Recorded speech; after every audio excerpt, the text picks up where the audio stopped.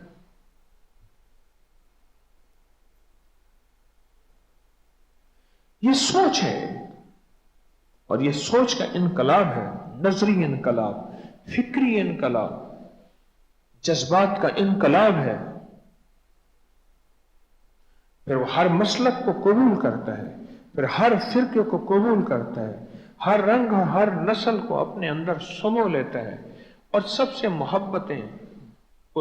کو محبتیں دیتا ہے، اور دیتا نہیں، ان سب کو محبتوں کا سفیر بنا دیتا ہے۔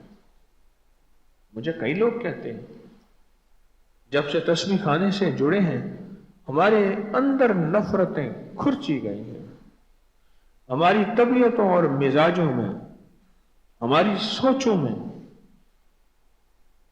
ہمارے اندر سارا کچھ ختم ہو گیا۔ وہ تعصب کسی بھی چیز کا تھا۔ اللہ کے حبیب صلی اللہ تعالی علیہ وسلم نے پہلے دن سے قبائل، صوبے اور مزاج اور ان کی طبیعتوں میں یہ جو مدینہ منورہ جا کے ہجرت کرنے والوں کے بارے میں فرمایا کہ اب ایثار کرو، اور کہا، ایک کہنے لگا حضور میری 2 بیویاں ہیں، میں ایک کو طلاق دیتا ہوں، اس کو دے دیتا ہوں۔ ایثار کا یہ مزاج بنایا، میرے غلام ہیں میں اس کو دے دیتا ہوں۔ ایک تربیت ہوئی۔ میں ڈیرہ غازی خان بیٹھا تھا، بڑی پرانی بات ہے، ایک صاحب کا پتہ چلا، پیر صاحب تھے، مجھے یاد ہے کہ موٹی سلائی کی، پیتل کی سلائی سے وہ سرما ڈال رہے تھے بیٹھے، کسی نے میرا تذکرہ کیا، تھوڑا سا تعارف تھا، کچھ لکھنے لکھانے سے، مضمون 2-4 چھپے، 1-2 کتابیں آئی تھیں، بس 1-2 آدھ کتاب ہے۔ اس نے کہا یہ حکیم تاریخ ہے، اس نے پہلے یوں اندر سے کف اٹھائے، ایسے کیے، اور کف اٹھانے کے بعد مجھے وہ کہنے لگے کہ یہ بتا، تم میلے مجھے حاضر ناظر کا مسئلہ ثابت کر دے، نور اور بشر کا مسئلہ ثابت کر، اور غیب کا مسئلہ ثابت کر، یہ دین کی بنیادی چیزیں ہیں، یہ ثابت کر دو۔ میں نے کہا میں تو دعا کے لیے حاضر ہوا تھا۔ نہیں، یہ ثابت کر، حاضر ناظر کا، نور بشر کا، غیب کا مسئلہ ثابت کر۔ جب زیادہ ان کی شدت حدت بڑھی تو میں نے ان سے عرض کیا جی کہ ایک درخواست ہے، اگر آپ اجازت دیں تو۔ میں نے کہا یہ سارے سوال قبر میں ہوں گے؟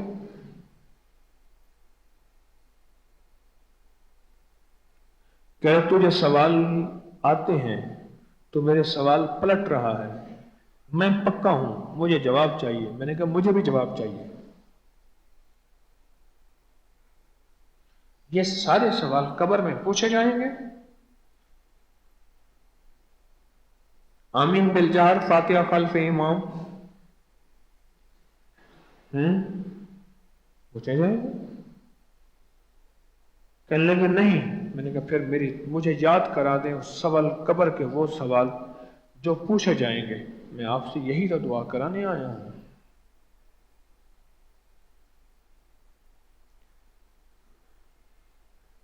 خیر تھوڑی دیر کے بعد پھر ٹھنڈے ہو گئے،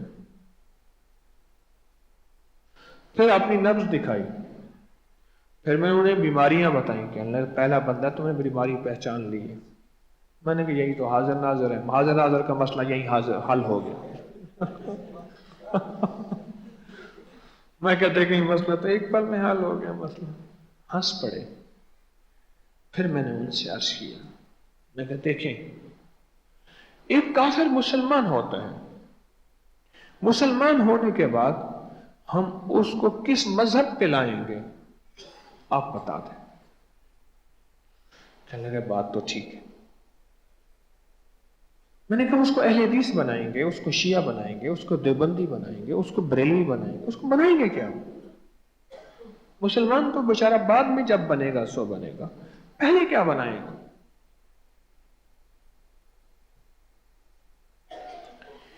جب زید الخیر بنے گا، زید الخیل، یہ جو پہلا سوال ہے زید الخیل کا ہے. گھوڑ سواری کے اندر ایک روب جلال ہوتا ہے، گھوڑ سواری کے اندر ایک عظمت ہوتی ہے، اور جو فقیر ہوتا ہے اس کی زندگی اور ہوتی ہے.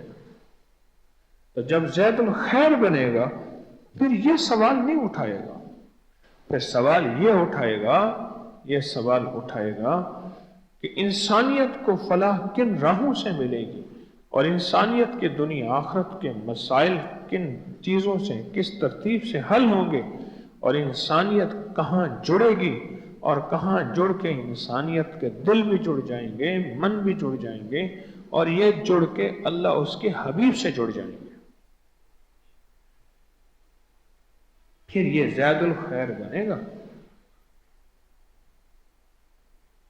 یہ میرے آقا مدینے والے کا مقصد تھا، یہ میرے آقا مدینے والے کی زندگی کا جزو حاصل تھا کہ پھر اگر قیدی بنا کے یہودی آئے ہیں مسجد نبوی میں اور ان کو باندھ دیا ہے اور وہ 3 دن بندے رہے ہیں، اور 3 دن کے بعد خود کہتے ہیں ہم نے آپ کی زندگی کی خیر خواہی جو دیکھی ہے، اب جلدی کرو ہمیں مسلمان کر دو. پھر ایک بدو آیا ہے، حضور مسجد نبوی میں تشریف فرما ہیں، کیونکہ مسجد نبوی صدارتی محل بھی تھا، مسجد نبوی عدلیہ بھی کچہری بھی تھی، Masjid Nabawi supreme court high court بھی تھا، اور مسجد نبوی مہمان خانہ بھی تھا، اور مسجد نبوی بیٹھک بھی تھی، اور مسجد نبوی فیصلوں کی جگہ بھی تھی، اور مسجد نبوی عبادت کا گھر بھی تھا. پھر اگر ایک بدو آیا ہے اور اس نے آتی ٹانگیں پھیلائی ہیں اور پیشاب کرنا شروع کر دیا اور صحابہ دوڑے ہیں، تو حضور نے منع فرمایا کرنے دو اس کو پیشاب. اس نے پیشاب کر لیا. استنجا کیا کرنا تھا؟ آکے آقا کے سامنے بیٹھا اور حضور نے محبت پیار سے اس کو سمجھایا مسجدیں اللہ کا گھر ہوتی ہیں، یہ پاکیزہ جگہ ہوتی ہیں، یہاں پیشاب نہیں کیا جاتا. اور صحابہ سے عرض کیا کہ اس کو بالٹیوں سے دھو دو. انہوں نے بالٹیوں سے پانی بہا دیا، اور یہ محبت اور پیار تھی جس محبت نے اس کو پھر ایمان لانے پہ مجبور کر دیا. اور وہی بدو اعرابی ایمان لے آیا.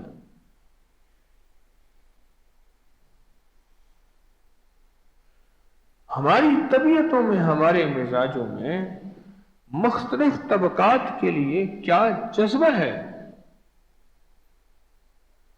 مختلف طبقات کے لیے کیا اندر درد ہے،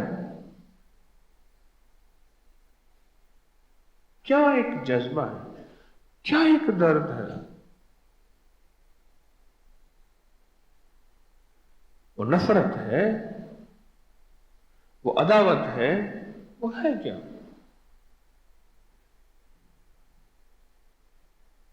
یہ اسلام ایک زندگی کا مقصد دیتا ہے، ایک طرز حیات اور طرز انداز دیتا ہے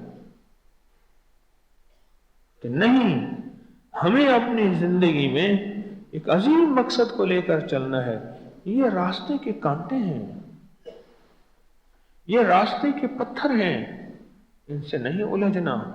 ہر برگ پکارے گا تجھے پیار سے 100 بار، ہر برگ پکارے گا تجھے پیار سے 100 بار، اور دامن میں الجھ کر تجھے روکیں گے بہت خار. دامن کو بچاتا ہوا خاروں سے گزر جا، منزل تیری آگے ہے، بہاروں سے گزر جاؤ۔ کانٹے بھی آئیں گے، بہاریں بھی آئیں گی، پر تیری منزل بڑی آگے ہے۔ تیری منزل انسانیت کی فلاح ہے، تیری منزل انسانیت کی ہدایت ہے، تیری منزل انسانیت کا نفع ہے، تیری منزل قو انفسکم و اہلیکم نارا، تیری منزل وہ ہے کہ اپنے آپ کو، گھر والوں کو جہنم کی اس آگ سے بچاؤ، وقودھا الناس والحجارہ، جس کا ایندھن انسان اور پتھر۔ میرا تو مقصد ہی اور ہے، میری تو منزل ہی اور ہے، میں تو بڑا مشن لے کے چلا ہوں، بہت بڑا مقصد لے کے چلا ہوں۔ جب مشن بڑا ہوتا ہے اور مقصد بڑا ہوتا ہے، پھر دائیں بائیں کی آوازوں پہ توجہ نہیں ہوتی۔ ذرا میری طرف دیکھنا، دیکھ لیا؟ یہ جو مؤذن ہوتا ہے ایسے پکڑ کے اذان دیتا ہے، ایسے، اور اذان دینے میں انگلیاں بھی ایسی ڈالنی چاہیے، ایسی ڈالنی۔ بعض لوگ ایسے انگلیاں نہ، یہ دیکھیں ایسے ڈالنی۔ میں نے پوچھا جنید جمشید سے، میں نے کہا بھی آپ نے اذان دی، یہ انگلیاں ایسے کیوں ڈالی تھی؟ کہنے لگا میں نے تقی عثمانی صاحب سے سیکھا تھا، سیکھا تھا۔ تو میں نے بھی ایک دفعہ سیکھا تھا، تو میں نے اس سے پوچھا، میں نے کہا بھی آپ نے اذان دی، مکہ کی بات ہے، عزیزیہ کی، تو جب یہ انگلیاں میں ڈال رہا ہوں، میں بات جو کر رہا تھا، یہ اس بات کی دلیل ہے کہ جب تک میری یہ اذان ختم نہیں ہوگی، میری انگلیاں ہیں، دنیا کا کوئی آواز، پیغام، دنیا کی کوئی شور شرابہ بات نہیں، میرا پیغام ہے اور میرا مقصد ہے۔ جب وہ ختم ہو جائے گا پھر میں انگلیاں نکال دوں گا۔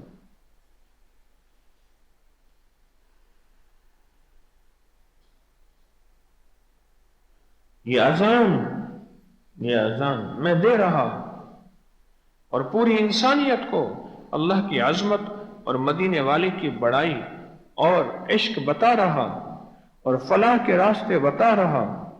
یہ میری کانوں میں انگلیاں ہیں، ہر توڑنے والی آواز، ہر جدا کرنے والی آواز، ہر میرے دل کو، میرے من کو، میرے یقین کو توڑنے والی آواز میرے کانوں میں نہیں آئے گی۔ میں تو خیر کا پھیلانے کے والا ہوں اور تمہیں خیر کی آوازیں لگا رہا ہوں۔ حی علی الصلاۃ، آؤ، حی علی الفلاح، بہت بڑی کامیابی کی طرف آؤ، آ جاؤ۔ اب نیند سے زیادہ یہ عمل بہتر ہے، الصلاۃ خیر من النوم، یہ بہتر ہے۔ میں تو خیر کا پھیلانے والا ہوں، میری کانوں میں انگلیاں ہیں اور ادھر ادھر کی اٹھنے والی ہوائیں، فضائیں اور دنیا جہان کے سارے طوفان مجھ پہ اثر نہیں کریں گے، میرے کانوں میں تو ہیں ہی انگلیاں۔ دوسرے لفظوں میں نے کسی کے نفرت کے بول، توڑ کے بول سننے ہی نہیں ہیں، میں نے تو اپنے خیر کی آواز پہنچانی ہے۔ اس لیے فرمایا اذان دینے والا اونچی آواز والا بندہ ہو تو وہ زیادہ پسندیدہ ہے، اونچی آواز ہو، خوبصورت آواز ہو، کہ اس کی خیر کی بات دور تک پھیلے۔ اور اس لیے سب سے زیادہ شیطان جس چیز سے ڈرتا ہے وہ اذان سے ڈرتا ہے، اور جہاں تک آواز جاتی ہے بھاگتا ہے، دوڑتا ہے، جہاں تک اذان کی آواز جاتی ہے دور بھاگتا ہے، کیونکہ اذان سارا خیر خواہی کا جذبہ ہے، اللہ اس کے حبیب کی عظمت اور اس کے علاوہ سارا خیر خواہی کا جذبہ ہے اذان۔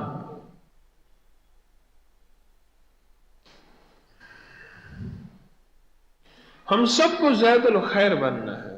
آج ہماری طبیعتوں کے اندر زید الخیل کا مزاج ہے کہ ہم ہر بندہ کہتا ہے میں اپنے سبجیکٹ کا شاہ سوار ہوں، میں اپنے علم کا شاہ سوار ہوں، میں اپنے تجربے کا شاہ سوار ہوں، میں اپنی دولت اور اپنے صوبے کا اور اپنے شہر کا شاہ سوار ہوں۔ لاہور کا اپنا ایک غرہ ہے، لاہور کا اپنا ایک غرہ ہے، غرہ۔ سارے پاکستان کے جتنے بھی شہر ہیں اس سے بڑے ہو جائیں، لاہور کا اپنا ایک غرہ ہے۔ مجھے اس غرض سے بھی نکلنا ہے۔ اس لیے تسبیح خانے نے سارے صوبوں کو، ساری قوموں کو، ساری طبیعتوں کو، سارے مسالک کو ایک جگہ جمع کر دیا۔ آج تک مجھے یاد نہیں، آئندہ دعویٰ نہیں کر سکتا کہ تسبیح خانے میں رہتے ہوئے کسی مسلک یا فرقے کی جنگ چھڑ گئی ہو۔ اللہ آئندہ بھی حفاظت فرمائے۔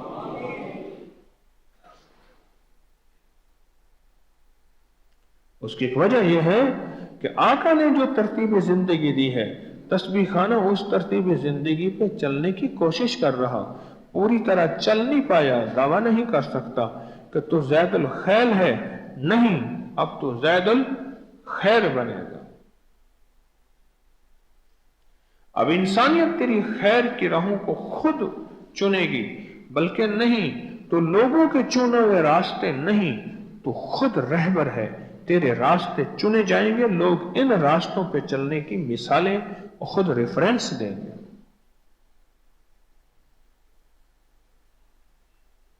خود تیری راہوں کی ریفرنس دیں گے۔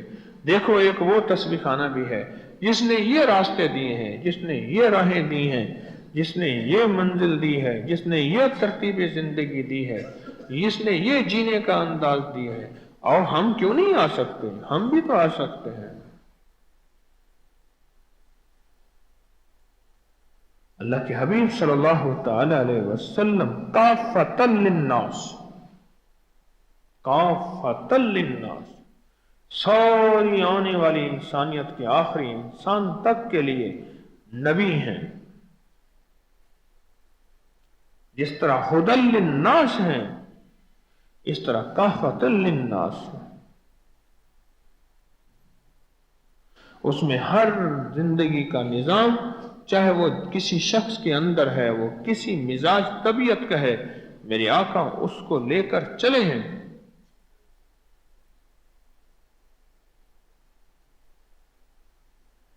بس ایک جذبات کا رخ بدلنا ہے، اپنی زندگی کے سوچ کا زاویہ بدلنا ہے۔ اب میں ایک زندگی کے سوچ کا زاویہ بتاتا ہوں، اب ذرا توجہ کیجیے گا۔ آپ جا رہے تھے، رات کا وقت تھا، آپ کے پاؤں کے ٹخنے پہ ایک لاٹھی لگی، ٹھوک، بڑا درد ہوا، تکلیف ہو، اور ایک دم انتقام کی آگ بھڑکی کہ کس نے مجھ بے قصور کو جو ہے لاٹھی ماری۔ ایک دم دیکھا پیچھے تو ایک نابینا تھا جو راستے کی تلاش میں لاٹھی یوں گھما رہا تھا، اور وہی گھومتی لاٹھی میرے ٹخنے پہ لگ گئی۔ اب بتائیں ایک پل میں جذبہ بدل جائے گا؟ وہی جذبہ جو پہلے غصے کا تھا، انتقام کا تھا، اور وہی جذبہ جو پہلے اپنی توہین کا بدلہ لینے کا تھا، وہی جذبہ بدل گیا اس نابینا کے ساتھ، اور کہنے لگے بابا جی کہاں جانا ہے؟ بیٹا میں نے فلاں جگہ جانا ہے۔ بابا جی کو یہ نہیں کہے گا بابا جی آپ کی لاٹھی سے میرا ٹخنا سوج گیا ہے۔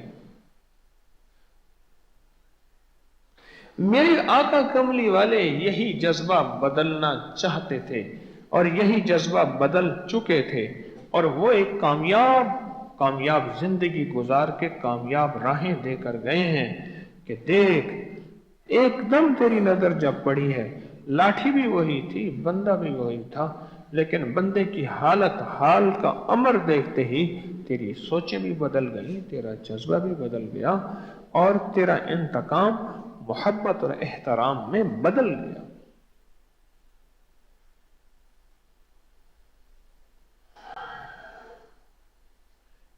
یہ ایک جذبہ ہے،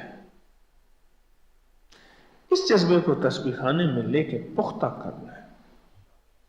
مختلف نظریات کے لوگ جمع ہیں، ان کے منہ سے کوئی لفظ نکلے گا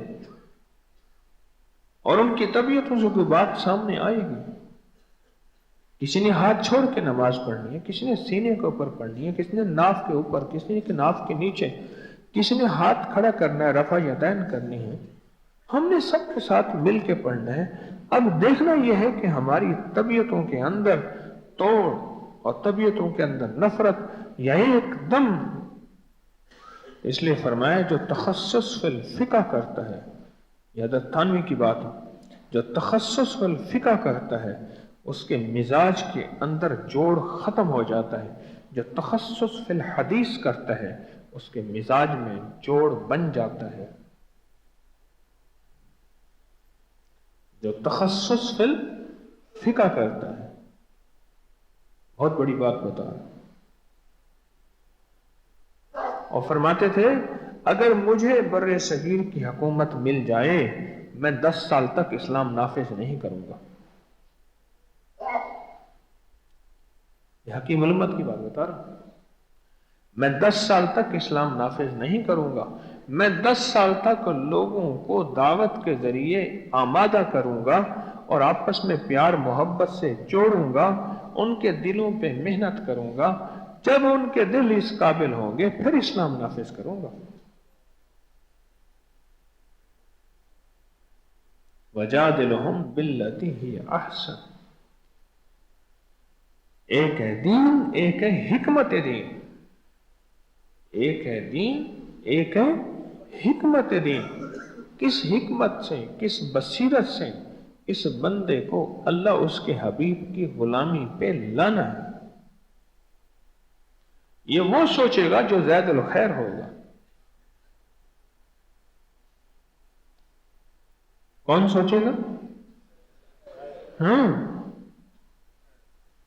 اور جو زید الخیل ہوگا، جو گھوڑے سے اترے گا ہی نہیں، تلواروں کی چمک ہوگی، چھنچنات ہوگی اور اس کے پاس زرہ ہوگی اور ڈھال ہوگی اور تیر ہوں گے، وہ نیچے اتر کے کیا سوچے گا؟ وہ تو ایک ہی چیز سوچے گا کہ اس کا سر قلم کر دو۔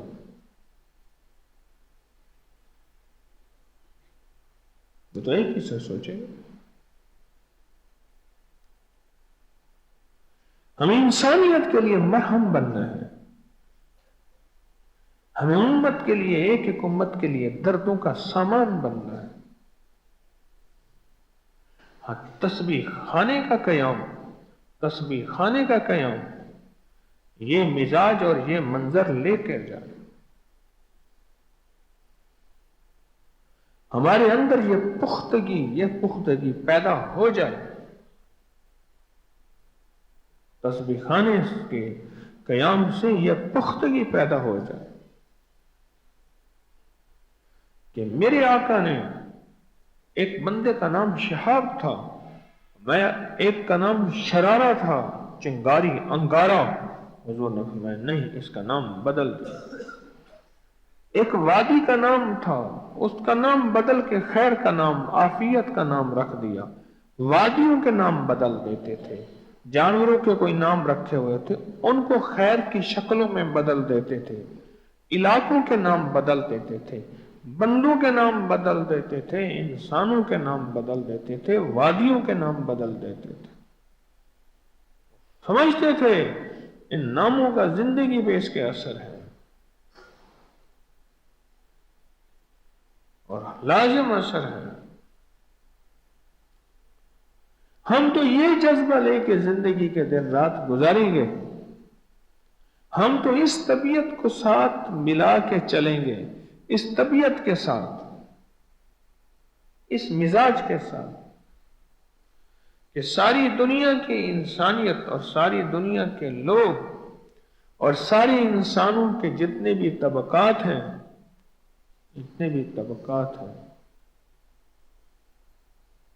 مایا کے ایک ملک میں جانے لگے، فرانس میں، مولانا سعید احمد خان صاحب نے 2 باتیں فرمائیں۔ فرمایا خیال کرنا وہاں بد نظری نہ کرنا ورنہ پورے فرانس میں تمہاری وجہ سے بدکاری پھیل جائے گی، اور دوسری بات فرمائی ان کی کمیوں پہ نظر نہ رکھنا، ان کی خوبیوں کے تذکرے کرنا، جب ان کی خوبیوں کے تذکرے کرو گے اللہ تمہارے ذریعے سے خیر کو پھیلا کے ان خوبیوں کو عام کر دے گا، ان خوبیوں کو عام کر دے۔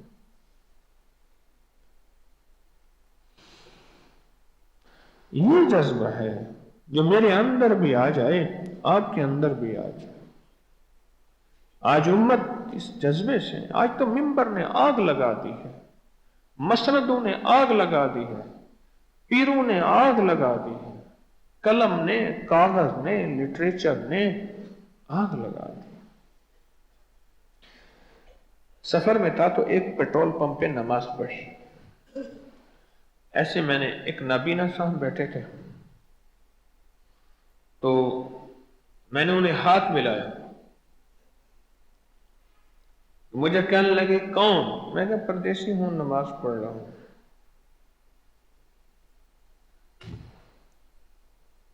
مجھے کہنے لگے تیرے ہاتھ جو ہیں نرم ہیں، نابینا تھا تو ہاں، میں نے کہا میرا قلم کا کام ہے، کوئی مزدوری والا کام دوسرا نہیں ہے، قلم کی مزدوری، لکھنا، دوائیاں، کام دوسرا ہی ہے۔ کہہ رہے کس مسلک سے تیرا تعلق ہے؟ میں کہا مسلمان ہوں۔ کہہ رہا میں غوث جلی تے مہر علی دے منن والا ہوں، دس تو کون ہے؟ اس کے دو الفاظ مجھے یاد ہے، غوث جلی تے مہر علی دا منن والا ہوں، تو کون ہے؟ میں کہ جرا تیرا مذہب ہے اور میرا مذہب ہے۔ کہہ رہے آ والا گلے میں جلدی کر۔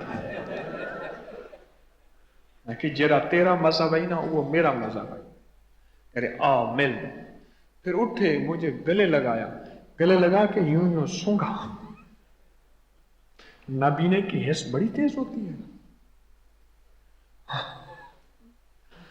نابینے کی حس بڑی تیز ہوتی ہے۔ یوں یوں سونگ کے کہنے لگا گل تو تیری ٹھیک ہے پر تھوڑی بہت گڑبڑ کرنا بھی ہے۔ گل تو تیری ٹھیک ہے اور تھوڑی بہت گڑبڑ کرنا ہے۔ میں کہ کیوں گڑبڑ ہو سی؟